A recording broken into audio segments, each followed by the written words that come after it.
"I leave on Thursday," the Duchess of Bellhaven said, and laid a folded paper on the corner of her husband's desk, well clear of his pen, so as not to interrupt him. "My aunt has a house at Wexcombe. I have taken nothing of yours, and the list is there, so that nobody need be accused later."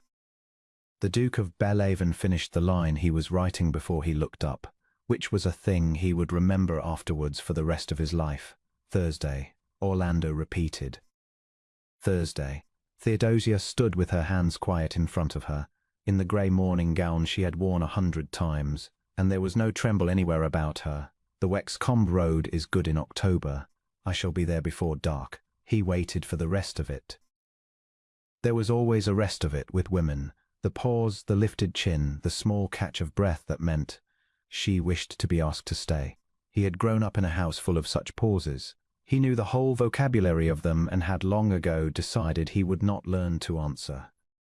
But Theodosia only said, "There is cold beef for your dinner, because Mrs. Pye has the toothache and I have sent her to lie down," and went out and closed the door behind her without any particular noise at all. Orlando looked at the folded paper for some time.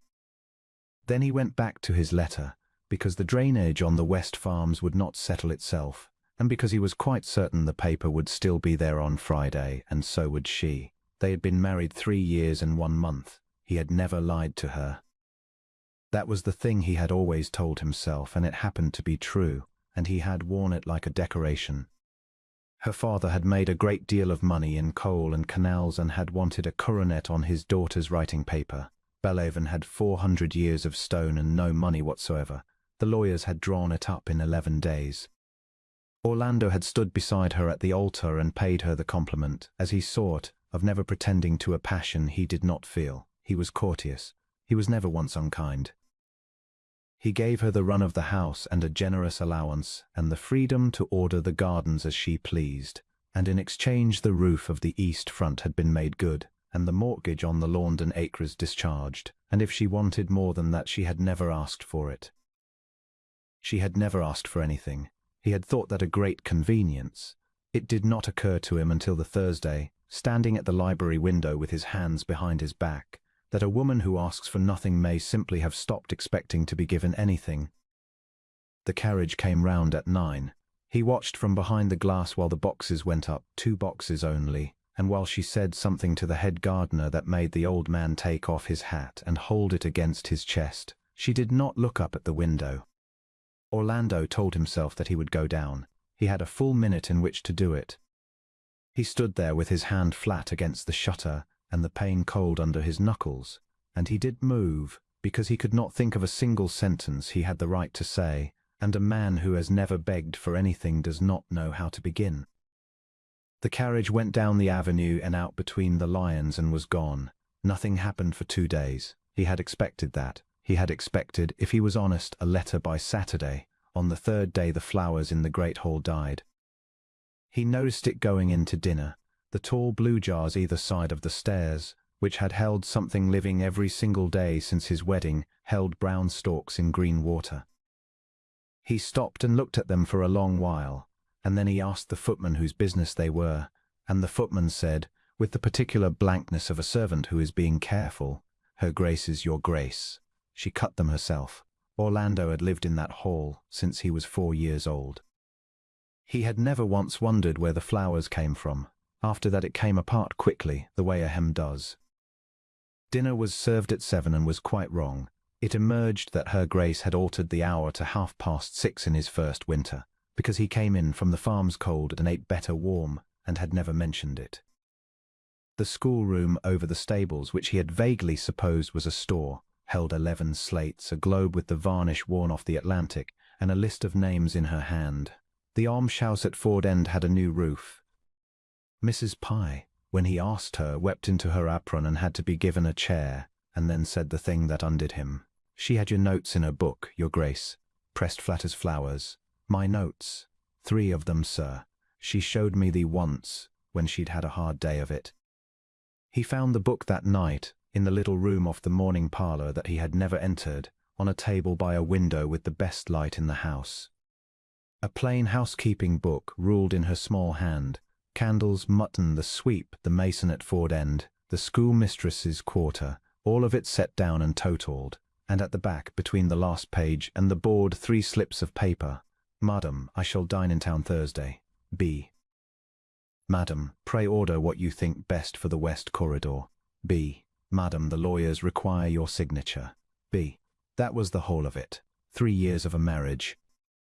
He had written her 3 notes and signed them with a letter, and she had kept them pressed flat as flowers, and had shown them to the housekeeper on a hard day.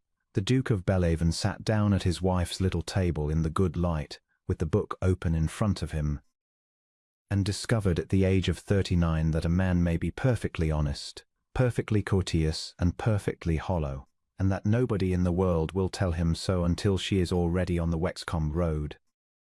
He sent for the estate books the next morning and read them himself, every column, back 3 years. It took him until 2 o'clock to find it, because she had hidden it well. The Ford End roof had not been paid out of the estate, nor had the drainage at Laundon, nor the schoolmistress's £40 a year, nor the seed corn in the bad spring, nor the doctor who had gone up to the cottages in the fever week and been told his bill was settled, and to say no more about it.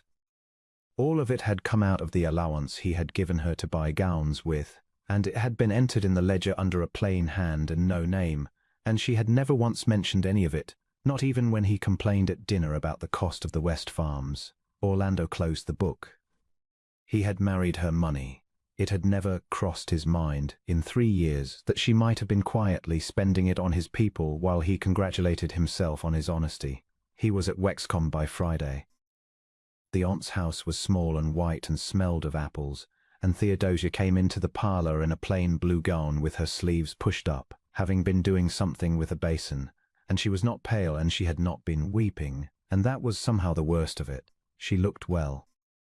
She looked rested. Your Grace, you have made me ridiculous, he said, and heard it come out wrong the instant it was in the air, which is to say, I have made myself so.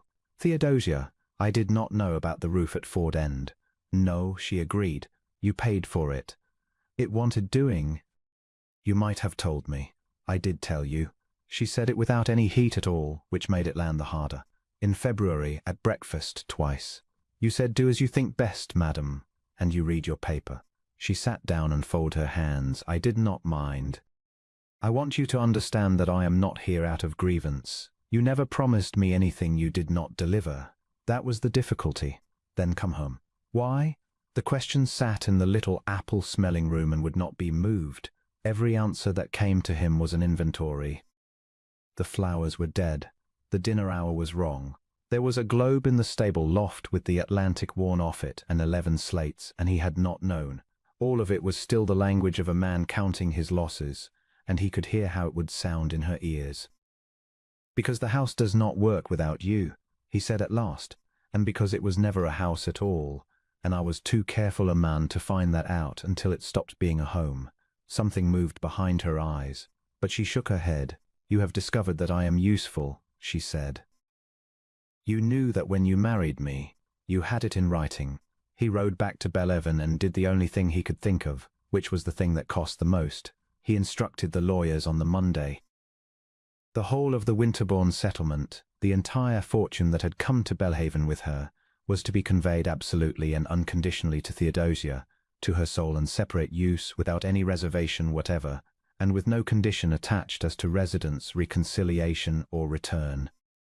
He signed it before 2 witnesses on the Wednesday and had it sent to Wexcombe with a note of 1 line.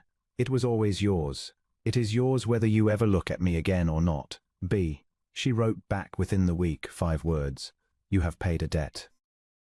She was right, and he sat with that for 4 days, and then he understood what she had been telling him from the beginning, that money was the only tongue he could speak, and that no sum of it, however large, was the same thing as being seen. So he stopped sending things. He wrote instead.